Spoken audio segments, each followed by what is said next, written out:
وبركاته.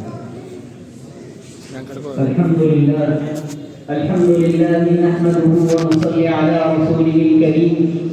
أما بعد فأعوذ بالله من الشيطان الرجيم. بسم الله الرحمن الرحيم. أولئك الذين امتحن الله قلوبهم للتقوى لهم مغفرة وأجر عظيم. وقال النبي صلى الله عليه وسلم: أصحابي كالنجوم فبأيهم اقتديتم اهتديتم. صدق الله العلي العظيم. جس کام کے لیے آئے وہ کام نہ بگڑے، جس کام کے لیے آئے وہ کام نہ بگڑے، سر جائے تو جائے مگر اسلام نہ بگڑے. اگر حق بات کہتا ہوں تو مزہ الفت کا جاتا ہے، اگر حق بات کہتا ہوں تو مزہ الفت کا جاتا ہے، اگر خاموش رہتا ہوں تو کلیجہ مجھ کو آتا ہے. ہم حق بات کا ہر وقت اظہار کریں گے، منبر نہ ہوگا تو سردار کریں گے. یا رب مجھ پہ کرم اگر تو کرے وہ بات میرے زبان پر تبدیل ہے. معزز سامعین کرام، میں آپ حضرات کے سامنے اور اصحاب خیر کا تذکرہ کروں گا جن کے بارے میں اللہ تبارک و تعالیٰ نے ارشاد فرمایا: اولئک الذین امتحن اللہ قلوبهم للتقوى لهم مغفرۃ واجر عظیم. کہ یہ وہ لوگ ہیں جن کے دلوں کو اللہ پاک نے تقوی کے لیے خالص کر دیا ہے اور ان کے لیے مغفرت کا اعلان اور اجر عظیم ہے. نیز سرور کائنات، فخر موجودات، تاجدار بقا، پاسبان حرم، ساقی کوثر، شافع محشر، امام الانبیاء، خاتم الانبیاء، حسن و حسین نانا جان، حضرت فاطمہ کی اباجان، مدینے کے تاجدار، جنت کے سرکار، حضور درود محمد عربی صلی اللہ علیہ وسلم نے اپنی پیاری زبان سے ارشاد فرمایا: اصحابی کالنجوم فبأیہم اقتدیتم اہتدیتم. کہ میرے صحابہ ستاروں کی مانند ہے، جس کی بھی اقتدا کرو گے راستہ پا جاؤ گے.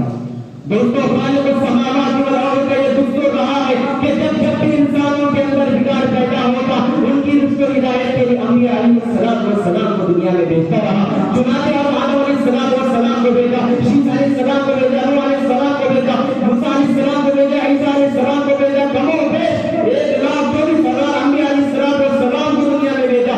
آخر میں تاجدار بقا، پاسبان حرم، حضور درود محمد صلی اللہ علیہ وسلم کو بھیجا اور رہتی دنیا تک کے لیے بتا دیا اب نبوت کا سلسلہ ختم ہو گیا. اب قیامت تک کوئی نیا نبی نہیں آئے گا. یہ دین آخری دین ہے، یہ شریعت آخری شریعت ہے، یہ مذہب آخری مذہب ہے. اس کے بعد کوئی دین نہیں، کوئی شریعت نہیں، کوئی مذہب.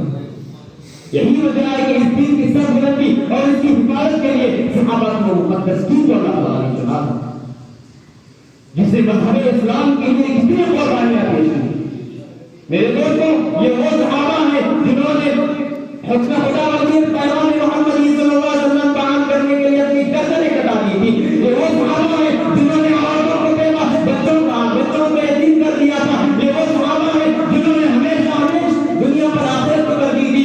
یہ وہ صحابہ ہیں جنہوں نے گھر بار چھوڑ کر رضا الہی کو اپنی زندگی بنا لیا تھا. یہ وہ صحابہ ہیں جن کے ناش کو فرشتوں نے اتر دیا تھا. یہ وہ صحابہ ہیں جو موت سے نہیں بلکہ موت کو عزت نصیب تھی. یہ وہ صحابہ ہیں جنہوں نے پیسے اور خدا کے ٹکڑے ٹکڑے کر دیے تھے. یہ وہ صحابہ ہیں جنہوں نے یمن کے ٹکڑے ٹکڑے کر دیے تھے. یہ وہ صحابہ ہیں جن کو شیر نے سواری دی تھی. یہ وہ صحابہ ہیں جن کو سمندروں نے راستہ دیا تھا. یہ وہ صحابہ ہیں جنہوں نے آتش باز کو بھگا دیا تھا. یہ وہ صحابہ ہیں جنہوں نے عیسائی اور یہودیوں کو گھٹنے ٹیکنے پر مجبور کر دیا تھا.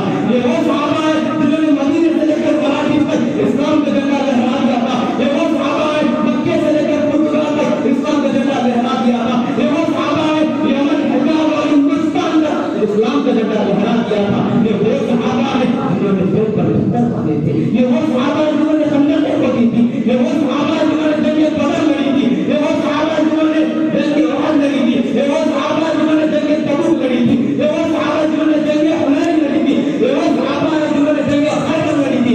یہ وہ صحابہ ہیں جنہوں نے مکے کو فتح کیا تھا. یہ وہ صحابہ ہیں جنہوں نے سمرقند کو فتح کیا تھا. یہ وہ صحابہ ہیں جنہوں نے روم کو فتح کیا تھا. یہ وہ صحابہ ہیں جنہوں نے ایران کو فتح کیا تھا. یہ وہ صحابہ ہیں جنہوں نے بیت المقدس کو فتح کیا تھا. یہ وہ صحابہ ہیں جنہوں نے پوری دنیا کے اندر اسلام کا ڈنکا بجایا تھا. یہی وجہ ہے کہ وہ دربار رسالت سے اصحابی کالنجوم کا موضوع ہے.